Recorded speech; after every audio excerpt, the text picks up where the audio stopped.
తులసి కిచెన్లో వంట చేస్తూ ఉంటే బామ్మ తెగ ఆలోచిస్తూ ఉంటుంది. ఏంటమ్మా ఆలోచిస్తున్నావు అని బసవరాజు అడగటంతో, ఇందాక నేను ఐడి కార్డు చూశాను కదా, అది ఆ ఖుషి పిల్లది కాదనుకుంటా. మళ్ళీ ఒకసారి వెళ్ళి చూస్తే అది ఆ పిల్లతో కాదో తేలిపోతుంది. నాకెందుకో ఎక్కడో డౌట్ వస్తోంది.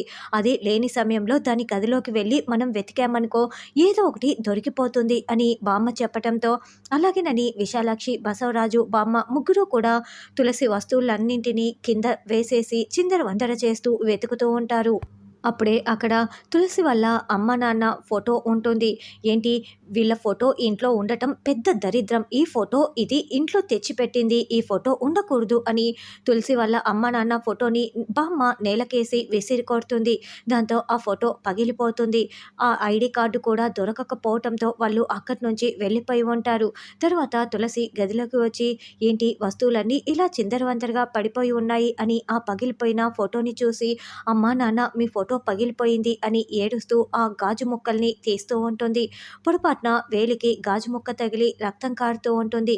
తులసి విలవిల్లాడిపోతూ ఏడుస్తూ ఉంటుంది. అప్పుడే ఖుషి, సిద్ధు ఇద్దరు అక్కడికి వస్తారు. అమ్మ ఏంటమ్మా ఈ రక్తం అంతా కూడా అని ఖుషి అడుగుతూ ఉంటుంది. తులసి చేతికి గాయం అవ్వడంతో వెంటనే సిద్ధు వేలిని నోట్లో పెట్టుకుంటాడు. అలా సిద్ధు తులసి వేలిని నోట్లో పెట్టుకొని ప్రేమగా తులసి వైపు చూస్తూ ఉంటే, తులసి మౌనంగా సిద్ధు వైపు చూస్తూ ఉంటుంది.